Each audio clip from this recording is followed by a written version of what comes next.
beloved Boss Mike Cervera. Ang kaso laban kay Ito naman ang balita talagang mainit na balita talaga. Ito pong si Joel Villanueva at saka si Jinggoy Estrada, mga kababayan. Nako! Oh, eto na, pasok! hinug na ang kaso laban kina Senator Jinggoy Estrada at Joel Villanueva. Ayon yan kay Ombudsman Boying Remulla. Plunder ang isasampang reklamo sa dalawang senador dahil sa umano'y pagkakadawit nila sa flood control scandal. Nako! May express report si Camille Samonte. So ngayon, mga kababayan, eto yan. Ito, kaya ho pinipilit ni Marcoleta na baguhin ho yung pong rules sa Senado. Yung rules number 14. Ano po?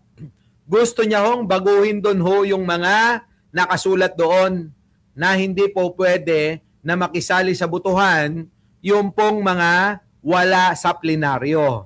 Ang kailangan, kung ikaw ay boboto, kailangan kang pumunta sa plenaryo para personal kang bumoto. Nakuha nyo?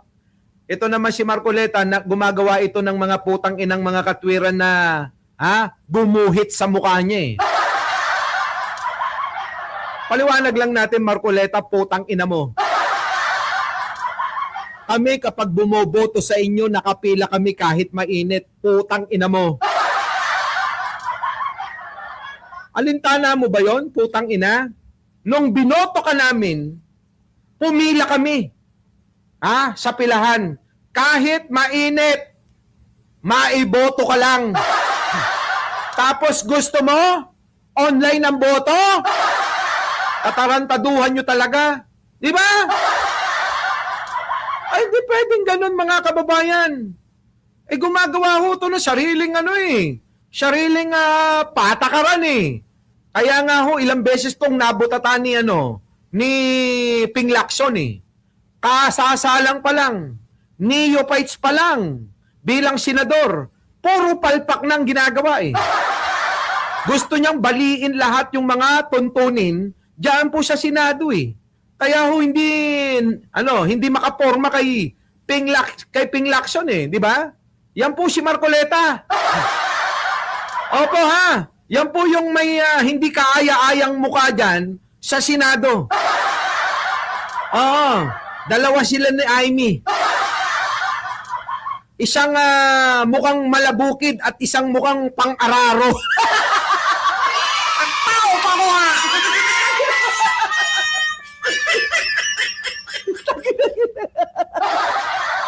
Ay, nako.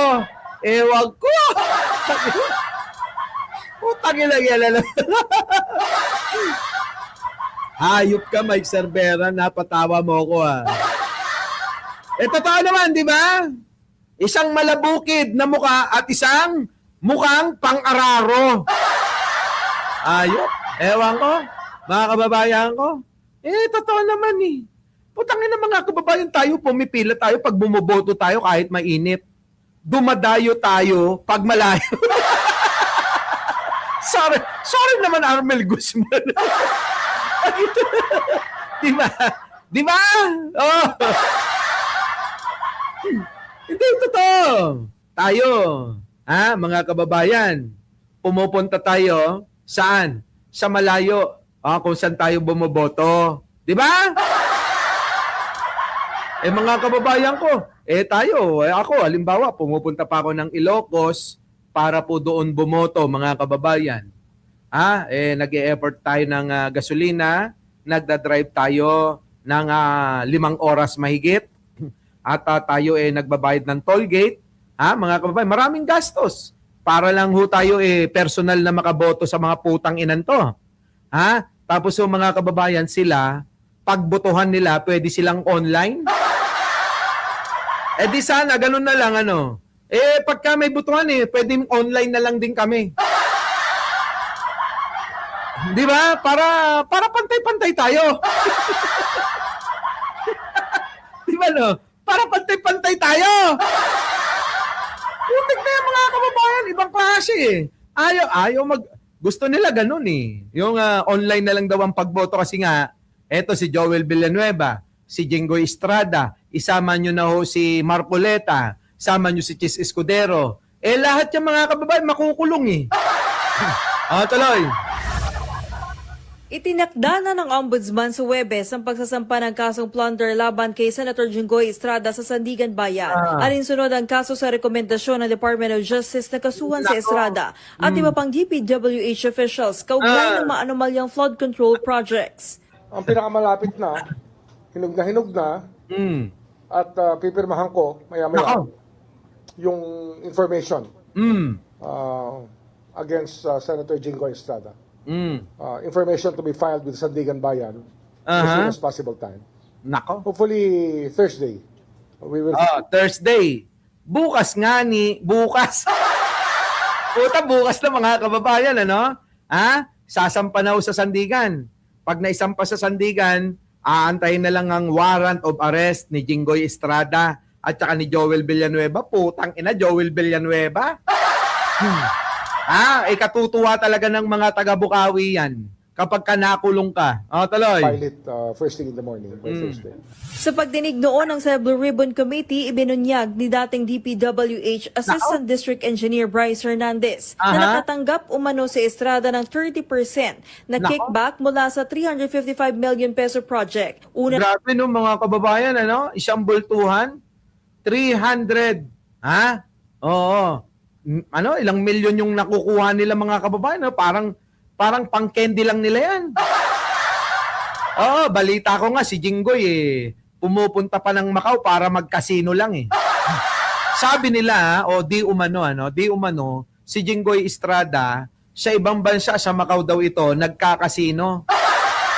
Tuloy. Nang itinanggihan ng senador, pati si Senator Joel Villanueva kakasuhan ng plunder kaugnay rin ng flood control scandal. Senator Jinggoy, meron pa kaming tinatapos rin at talagang madaling panahon, mapafile na rin namin yung kay Senator Joel Villanueva. Ngunit kinakailangan kasi puliduhin ang gusto yung pagkakalahad ng ng impormasyon at ng ebidensya na kasama nito. Yon mga kababayan. Ito nga ho kasi yung bilin ni Pangulo napaulit-ulit kong sinasabi at nagmamadali ang ilan. Sabi ko, huwag kayong magmamadali sapagkat ang Pangulong Bongbong Marcos ang habilin ay puliduhin. Kailangan ay hindi na makawala yung mga putang inang mga magnanakaw na yan. Kailangan, mga kababayan, yung mga hayop na yan, tandaan nyo bantayan ninyo na kahit sino man manalo na mga politiko dyan, dapat wala pong ibibigay ho na pardon. Dahil nga mga kababayan, uulit lang ho yan Maging halimbawa na ho, si Bong Revilla at si Jinggoy Estrada Di ba? Kapag paulit-ulit ho na yan pinapalaya, lalo lang hong lumalakas ang loob ng maraming mga magnanakaw dyan tulad ni Joel Villanueva na naabsuelto dahil kay Ombudsman, Ombudsman Martires ba yun? Di ba, mga kababayan ko? Yun, tingnan nyo. Di ba? Kaya lumalakas ang loob ng ilan. Lumulusot naman Di ba, Ellen? Oy, salamat po ay salamat, mauubos ng mga mayayabang na Senado. Thank you po. Ganun talaga mga kababayan Yung po yung sinasabi ko na wag po tayong maiinip dahil yun nga po yung bilin. Talagang puliduhin para wala nang pwedeng makalusot. Di ba? Tuloy. Matipid naman ang reaksyon ni Jinggoy sa hakbang ng Ombudsman. So be it. I have to consult my lawyers about it. Pero nanindigan siya Tangina mo. Tangina mo, Jinggoy, aminin mo na, makukulong ka rin naman. Di ba? Boss Mike, kilala sa Bulacan yan. Sobrang yaman daw ang tatay niya. Tuloy. pang wala siyang budget insertions para sa flood control projects. Politika ba sa tingin mo, sir? Your guess is good. Basta ang alam ko, extension, nakatulad ng sinasabi nila, wala silang record na ako ay insertion. Wala daw record ang katwiran ni Jinggoy Estrada. Di patunayan mo na lang sa inyong hearing yan. Patunayan mo sa sandigan na wala ka talagang kasalanan. Madali lang yan. Kung wala talagang kasalanan, edi absuelto. Parang si Bato, bakit natakot na takot? Bakit nagtatago kung walang kasalanan, Sipin nyo maigi. Bakit si Bato? Bakit nagtatago? Kung wala namang kasalanan, di pumunta doon sa ICC at kanyang patunayan. Sinubukan namang hingi ng panig ni Villanueva pero hindi siya nagsalita.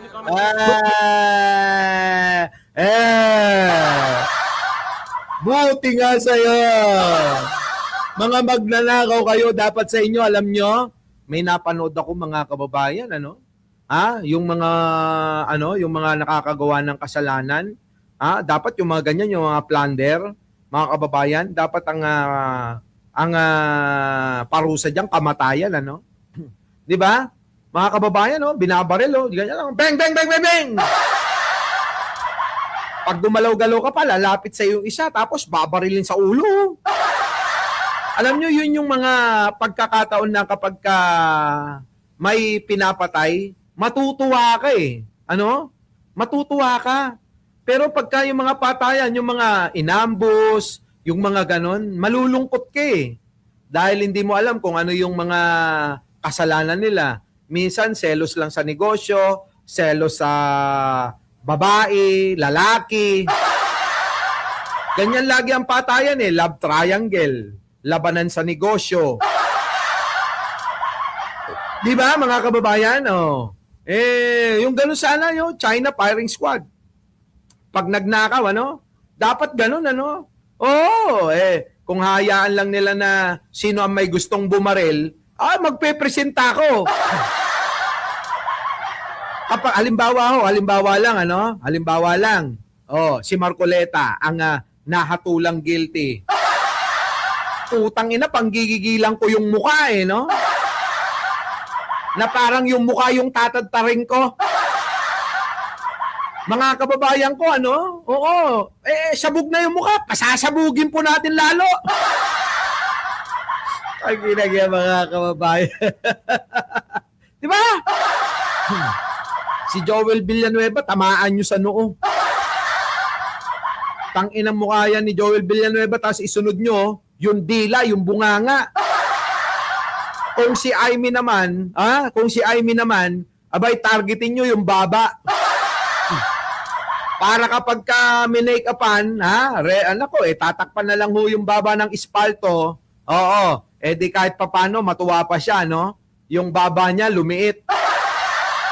Nako. Yan mga kababayan. Bukod naman sa dalawang senador, may gumugulong ding investigasyon ng Ombudsman laban kay Congressman Martin Romualdez. Para kay Remulla, ang grandest case ay laban sa dating House Speaker. Kabilang dyan ang money laundering at ang conspiracy to defraud the Treasury. Si Romualdez ang itinuro ni dating Senate President Cheese Escudero na mastermind sa budget insertion sa flood control projects. Hindi madali ilatag yan. So we're being very careful about every premise that we make. Kasi first time to gagawin sa kasaysayan ng Pilipinas na magkakaroon tayo ng ganitong klaseng kaso. Itinanggi na ni Romualdez noon ang mga parat. Wala. Kulong ka, Martin. Huwag ka nang dyan. Maarte-arte ka pa, basta kulong ka. Our beloved Boss Mike!